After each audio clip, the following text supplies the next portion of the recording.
하나님 말씀 보시겠습니다. 미가서 7장 18절에서 20절까지 말씀입니다. 주와 같은 신이 어디 있으리이까? 주께서는 죄악과 그 기업의 남은 자의 허물을 사유하시며 이내를 기뻐하심으로 진노를 오래 품지 아니하시나이다. 다시 우리를 불쌍히 여기셔서 우리의 죄악을 발로 밟으시고 우리의 모든 죄를 깊은 바다에 던지시리이다. 주께서 옛적에 우리 조상들에게 맹세하신 대로 야곱에게 성실을 베푸시며 아브라함에게 인애를 더하시리이다. 아멘. 오늘 말씀은 미가서입니다. 제가 선지서를 이렇게 구체적으로 한번 말씀을 전한 적이 이번이 처음이에요. 읽으면 읽을수록 드러나는 게 참 재미있게 쓰여졌어요. 여러분들 미가서는 들어본 적은 있으시죠?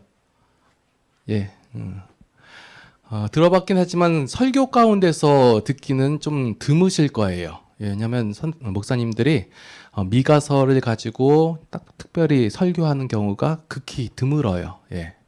그래서 좀 생소할 수도 있는데, 자, 한번 순서적으로 한번 볼게요. 지난번에 이제 오바댜서 말씀을 증거했죠. 오바댜서 다음에 그 형제 나라에게 전한 말씀, 그리고 요나서를 통하여 하나님께서는 이스라엘만의 하나님이 아니라 온 세계의 하나님이시고 그 회개하는 백성을 소중히 여기신다는 말씀 이후에 곧바로 이제 미가서가 나오는 거예요. 그러니까 성경이 배치가 될 때는 그냥 대충 아무데나 쓰인 게 아니라 다 순서적으로 이해시키고 설득하는 작업들이 있는데 그 작업 중에 하나가 오늘 미가서예요. 이스라엘만의 하나님인 줄 알고 이스라엘만을 위한 하나님인 줄 알았던 이스라엘 백성들에게 이제 요나서의 고백을 통해 가지고 하나님께서 온 세계의 하나님이시다라는 걸 알게 하신 이후에 이 미가라는 선지자의 이름의 뜻이 무엇이냐면 그 여호와 같으신 분이 누구냐라는 의문형으로 돼 있어요. 니느웨 백성들은 단지 당할 재앙 때문에 아니면 두려움 때문에 회개하고 돌이켰단 말이에요. 그래서 하나님께서 인애를 베푸셨고, 그런 자들에게 이제 하나님이란 분이 어떤 분이냐라는 것을 미가서를 통해서 알려주고 계시는 거예요. 먼저 미가에 대해서 조금만 말씀을 드린 이후에 주와 같은 신이 어디냐 이런 고백에 대한 얘기를 한번 나누고자 합니다. 이 미가라는 선지자는 남쪽 남유다, 그러니까 이스라엘이 이렇게 있으면 남과 북으로 나눠져 있어요. 북에는 북이스라엘이 있었고 남에는 남쪽 유다가 있었는데, 미가는 이 남쪽 유다에서도 좀 시골에서 사역을 하던 분이에요. 그리고 그 동시대의 그 선지자로서는 이사야 선지자가 같이 활동을 했거든요. 그럼 여러분들 미가가 익숙해요? 이사야가 익숙해요? 이사야가 좀 익숙해요. 왜냐하면 이사야가 또 보니까 뭐 활동도 많이 했고, 이사야 같은 경우는 주로 왕궁에서, 그러니까 도시에서 활동을 했던 선지자였기 때문에 좀 어떤 점이 뭐 파급력이나 영향력이 있었던 선지자인데, 그에 비해서 미가 같은 경우는 좀 시골에서 활동을 했어요. 그래서 이 미가, 그럼에도 불구하고 이 미가가 갖고 있는 신학적 의미는 굉장히 고상하다고 할 수 있어요. 보면 여기서 그 고백에서 보면 그 우리나라 언어로 번역이 됐기 때문에 그런 그 운율이나 그 대조하는 그런 맛이 좀 사라졌긴 했는데요. 보면 그 단어를 이용해 가지고 각 성읍에 당하는 고통, 고난 이런 걸 했거든요. 예를 들어서 가드에 대한 재앙에 대해서 얘기할 때는 가드라는 말의 뜻이 이제 말한다라는 의미인데, 그걸 이용해서 또 히브리어로 그 말하지 말라라는 그런 대조적인 언어를 많이 사용해가지고 좀 운율로 해가지고 신학자들은 이 미가서에 대해서 단지 그냥 시골 농부가 쓴 글이 아니라 굉장히 그 고상하다라고 얘기를 하고 있어요. 자, 그러면 오늘 미가서의 이름의 뜻과 같이 여호와 같은 신이 누구냐, 분이 누구냐라는 얘기를 해요. 자, 기독교를 우리가 기독교의 하나님을 뭐라고 하냐면 유일한 종교에서 유일하다, 유일신, 유일종교 이렇게 얘기를 해요. 아닌가요? 기독교 하나님이 유일신이시죠. 그죠? 그런데 왜 뭐에 대해서 유일한 거예요? 자, 종교가 세상에는 굉장히 많이 있어요. 듣도 보도 못한 종교도 굉장히 많은데 그런 종교하고 종교의 신하고 우리가 믿는 하나님하고 우리는 이제 우리 하나님이 유일하시다라고 얘기하는데 뭐에 대해서 유일하자는 거예요. 그 불교에서도 뭐 부처님이 유일하다고 얘기를 해요. 그리고 그 공자 맹자 거기도 그렇게 하고 다른 신들도 종교도 그렇게 얘기하고 예, 그렇게 얘기하잖아요. 그런데 우리가 믿는 하나님, 여호와 하나님, 그 야훼 하나님, 이 하나님을 믿는 우리가 유일하시다 얘기하는데 뭐에 대해서 유일하자는 거예요. 괜찮아요? 말씀하셔도 괜찮아요. 예. 부활, 생명을 주신다. 예. 뭐 불교에도 있어요. 열반에 이른다 그래요. 그러면 불교도 유일한 종교네요. 예. 그러면 사람들이 선택하면 되겠네요. 불교를 할 건지 기독교를 할 것인지 둘 중에 마음에 드는 대로. 예. 아니면 내 삶 속에서 어떤 고통이 있었는데 고난이 있었는데 내가 부처님께 108배를 했더니 부처님이 그 삶을 도와주셔가지고 기적을 일으켰어서 내 고통에서 해결해 주셨다. 그러면 나는 부처님을 믿는다. 어쩌다가 부처님께 기도 안 하고 교회 가서 기도했더니 그게 됐더라. 그럼 나는 하나님을 믿는다. 일반적인 신앙이에요, 이게. 그런데 우리가 유일하신 하나님, 우리 입장에서는 그렇잖아요. 그죠? 근데 불교 입장에서는 유일하신 부처님이에요. 그럼 도대체 뭔 차이가 있냐라는 거예요. 생명 거기도 준대요. 윤회를 통해 가지고 계속해서 결국에는 열반에 이른다라고 얘기를 해요. 극락에 간다고 얘기하고 우리는 천국이라고 얘기하고 유일하신 하나님이라고 얘기했는데 뭐가 다르냐는 거예요. 자, 제가 불교 신자라고 한번 생각을 하시고 대답을 해보세요. 여러분들한테 제가 그 득도한 고승은 아니고 그냥 중이에요. 아니, 스님이에요. 내가 아는 부처님과 그대가 아는 하나님은 동일한 하나님 신입니다. 깨달음을 얻으면 다 동일한 하나님이 신입니다. 라고 얘기하고 그대가 기독교를 믿든 부처님을 믿든 결국 부처님의 인도하심과 자비하심 아래 여러분들이 삶을 살아갈 것입니다. 이렇게 하면 물론 아닙니다. 라고 얘기하면서 기막고 이렇게 하시지만 도대체 그 납득이 되시냐고요. 여러분들이 갖고 있는 신앙이 얼마나 값지고 종유고 그 값어치가 있는지를 우리가 모르고 살 때가 많아요. 기독교가 갖고 있는 이게 굉장히 아름답고 좋은데 이걸 모르니까 이 가치를 모르니까 자꾸 그 다른 종교 얘기할 때도 그런가 보다 저기 또 뭔가 있다 하고 쫓아가고 아니 오히려 신앙생활하는 게 더 어려워 보이고 힘들어 보이고 이렇단 말이에요. 유일하다. 뭐에 대해서 유일하냐? 이제 미가 선지자도 고백했고 그 전에 요나 선지자도 고백했어요. 뭐라고 얘기하면 주는 자비롭고 은혜로우시며 노하기를 더디하시며 인애가 풍부하시며 라고 얘기를 해요. 이 고백이 사실인 거예요. 뭐냐면 인간을 사랑한 유일한 신이 바로 하나님이세요. 자, 불교에서 얘기하는 거 자꾸 대표적인 거라 불교를 얘기하는 거예요. 불교에서 얘기하는 것은 뭐냐면 네가 고행을 통하여 아니면 그 깊은 생각을 통해서 깨달음을 얻으라. 그러면 네가 열반에 그 득도를 할 것이다. 이것을 얘기하는 거예요. 그런데 기독교에서는 뭐라고 얘기하냐면 너희가 죄 가운데 있다. 죄는 완벽한 타락이고 죄 안에 있기 때문에 너희 스스로 깨닫고 스스로 이 가운데서 벗어날 수조차도 없다예요. 자, 그러면 이걸 어떻게 얘기하냐면 예를 들어서 그 옛날에 조선에서 태어난 사람이 있어요. 미국에 대해서 가본 적도 들은 적도 본 적도 없고 그냥 조선에서 태어나서 조선에서 자랐어요. 이 사람이 스스로 미국에 대해서 생각하거나 깨달을 수 있을까요? 없어요. 전혀 없어요. 그럼 죄인은 철저한 죄인이기 때문에 스스로 이 죄 가운데서 벗어나거나 그리고 또한 죄에 사로잡혀 있기 때문에 해방될 수 없단 말이에요.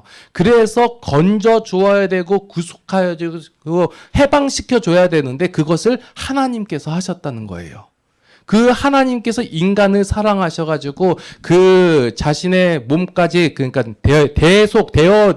대신 내어 주심까지 사랑하셨다 해가지고 기독교가 유일한 종교예요. 그래서 하나님께서는 유일한 하나님이시고 여러분들을 인간을 그래 모든 사람을 사랑한 유일한 하나님이 해가지고 유일한 종교라는 거예요. 예.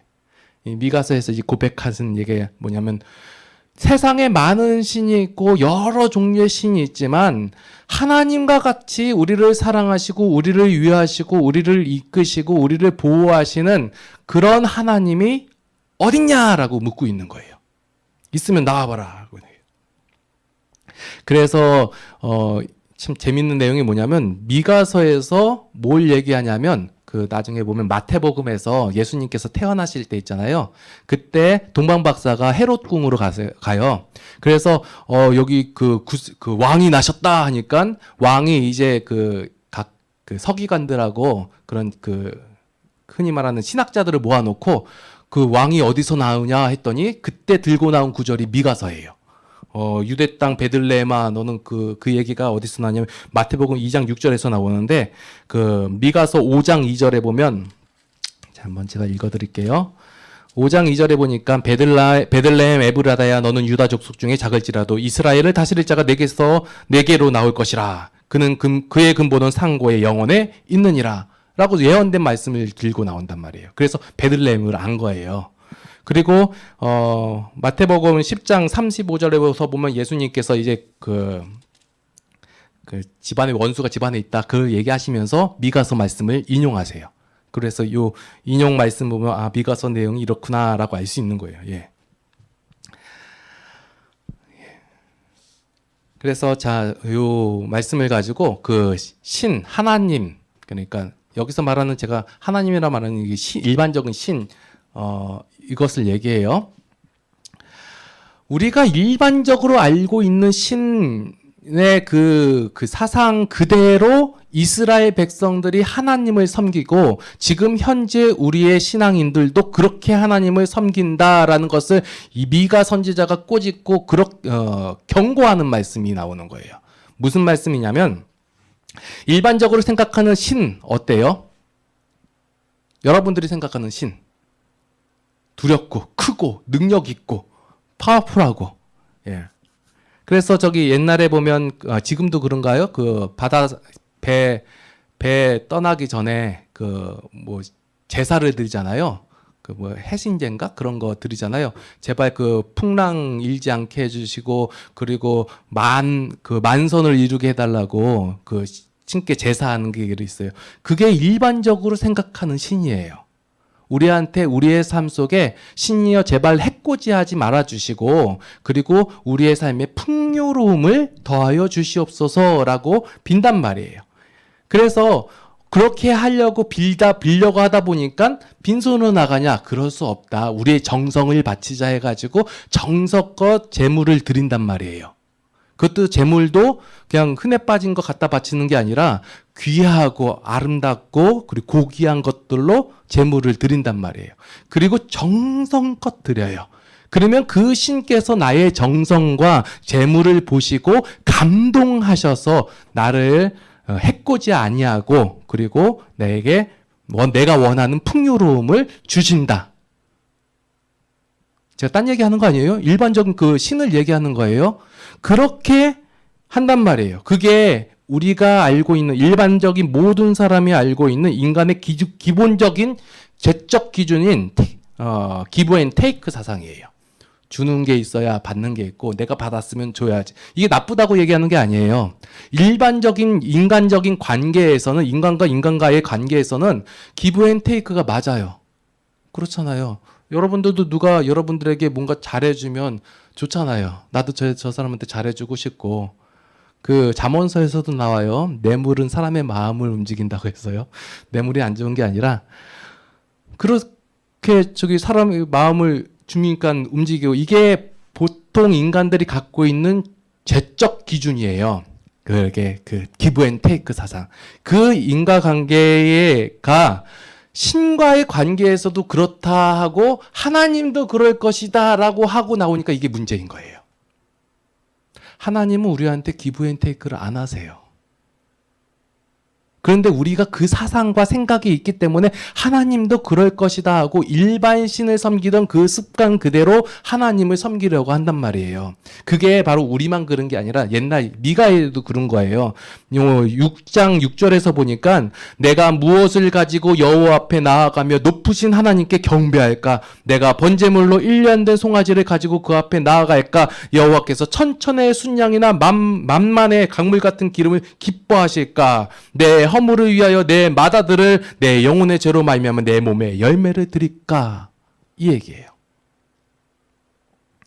이게 이스라엘만 그런 게 아니라 우리가 그렇다니까요. 우리가 신앙생활할 때 제가 뭔가 잘못을 했어요. 그러면 하나님께서 이 죄를 용서해 주셔야 되는데 그래도 내가 간절히 하나님께 바라고 하나님 저의 죄를 용서해 주시고 나의 이런 어려운 환난 가운데서 건져내 주신다면 제가 이것을 드리겠나이다. 제가 이걸 무조건 나쁘다고 얘기하는 게 아니라 실제적인 사실을 얘기하는 거예요. 그런데 하나님은 우리를 어떻게 대하시냐, 요 오해되고 곡해된 사실들을 다시 한번 알려주기 위해서 제가 말씀을 증거하는 거예요. 몰라도 솔직히 신앙생활 가능해요. 하나님을 잘 몰라도 그냥 믿고 무조건 믿고 신앙생활해도 돼요. 그렇지만 우리에게 성경을 주신 이유는 우리가 오해하고 곡해하고 있는 이 하나님을 바로 안아서 그 하나님에 대해서 올바르게 알아서 그 하나님으로 인하여 기뻐하고 늘 감사하는 그러한 삶을 살기를 원하신다라는 거예요. 근데 모르면 오해한 채 살잖아요. 하나님이 여러분들 예를 들어서 주일날 정성껏 예배 안 드리면 때릴 것 같고, 그렇죠? 예배 한번 빠졌어요. 그러면 왠지 찝찝하고 헌금 안 냈더니 하나님이 뭐 병원비를 뺏어가든 어떤 합의금 뺏어가든 어떻게 뺏어가실 것 같고 더 많이. 그게 우리의 죄적인 마음이에요. 그런데 하나님은 말씀 가운데서 본인을 어떻게 소개하고 어떻게 알려주시는가라고 알려주는 거예요. 자, 오늘 6장에서 6절, 7절 그 이후에 보니까 이게 일반적으로 이스라엘 백성들이 가나안의 종교하고 혼합되어서 나타난 그런 이방 신들을 섬기는 모습 그대로 하는 행동들이 뭐냐면 자신이 죄를 지었어요. 안 좋은 길을 가지고 하나님께 나아가려고 하는데 뭘 생각하냐? 내가 무엇을 가지고 갈까? 이 생각부터 한다는 거예요. 왜냐하면 신을 감동시키기 위해서. 신이 감동해야 나한테 뭔가 잘해주죠. 그래서 인간이 생각하는 거 내가 저 신을 어떻게 감동시켜서 어떻게 이건가 받아먹을까라고 생각하는 게 이 생각이라는 거예요. 여러분들 이 말 많이 들었죠. 하나님을 감동시켜라. 어떻게 해야 하나님이 감동을 해요? 여러분들이 가진 것을 다 드리면 하나님께서 감동하실까요? 오늘 그 얘기예요. 보니까 1년 된 송아지를 가지고 가야 되나? 그리고 광물 같은 기름을 기뻐하실까? 또 보니까 내 맏아들을 불 가운데로 지나게 한다는 것은 당시 가나안의 이방 종교인 몰렉을 섬기는 데서 나온 거예요. 그러니까 몰렉 사람에게 있어서 가장 가치 있는 게 재물이거든요. 생명이에요. 그 중에서 맏아들이라고 하는 것은 내 기력의 시작이고 그러니까 당시 이스라엘의 사상 속에서는 내가 그 아들이고 아들이 곧 자기예요. 그래서 이름 속에서 보면 뭐 찰스 1세, 찰스 2세, 찰스 주니어 이렇게 가잖아요. 이것은 곧 자기 자신을 얘기하는 거예요. 그러니까 맏아들을 드린다 그러면 자기 자신을 바친다는 거예요. 최고의 제사라고 하는 이방 종교의 잘못된 인육 제사를 이 미가 선지자는 꼬집고 있는 거예요. 자, 생각을 다시 한번 할게요. 우리가 하나님을 감동시키기 위해서 나의 가장 값진 것을 드립니다. 그러면 하나님께서 감동하셔가지고 나의 모든 문제를 해결해 주시겠지라는 생각이 이방적 종교에서 나왔다는 사실을 기억하셔야 돼요. 하나님은 어떤 분이냐? 아니다. 내가 너희한테 먼저 갈 길을 알려주지 않았냐? 하나님은 이스라엘을 향해서 무리한 요구를 하신 적이 전혀 없으세요. 출애굽기, 레위기, 민수기 여기 말씀만 바라보더라도 보면 제사를 드릴 때 가진 자는 송아지 바치라고 얘기해요. 근데 없는 사람들은요, 가난한 사람들은요, 그냥 비둘기, 산비둘기 잡아다 바치라고 얘기하고 없으면 그것도 없으면 곡식 조금 바치라고 얘기해요. 있는 만큼. 그런데 송아지를 바치던 곡식을 바치던 하나님께서 동일하게 그 제사를 받아주신다는 거예요. 그럼 하나님 관점이 뭐예요? 물질의 양이냐? 아니요. 그 앞에 나온 그 심령을 보신다는 거예요. 그래서 하나님이 원하시는 것은 이스라엘이 하나님께서 허락하신 그 가나안 땅에 들어가서 그 땅에서 하나님으로 말미암아 복된 삶을 누리게 하는 것이 하나님의 그 목적이고 하나님의 마음이었다는 거예요. 그래서 이스라엘 백성들이 그 가나안 땅에 들어가기 전에 그 시내산에서 계약을 하시고 언약을 주셨다는 거예요. 그 시내산 언약이 뭐예요?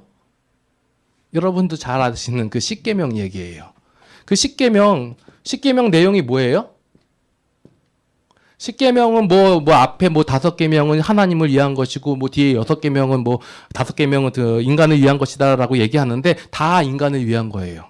자, 한번 1계명부터 볼게요. 뒤에 보면 나오거든요. 볼게요. 십계명. 하나님이 너 외에는 나 외에 다른 신을 섬기지 말아라 얘기하고 우상을 만들지 말고 이름을 망령되에 부르지 말라 이 얘기 있잖아요. 자, 우상을 섬기면 누가 손해일까요? 하나님이 우리가 우상을 섬기니까 이런 하면서 벼락을 내리시죠. 아니요, 우상을 섬기면 하나님을 모르고 헛된 대상에 대하여 헛된 짓을 하고 헛된 노력을 하는 거예요. 그러면 우리 손해잖아요. 그러니까 그런 허황된 신에게 손해되는 짓을 하지 마라, 헛고생 하지 마라라고 하나님께서 우리에게 얘기하시는 거예요. 그리고 네 것을 빼앗기기 싫으면 남의 것 뺏지 마라 이런 얘기하는 거예요.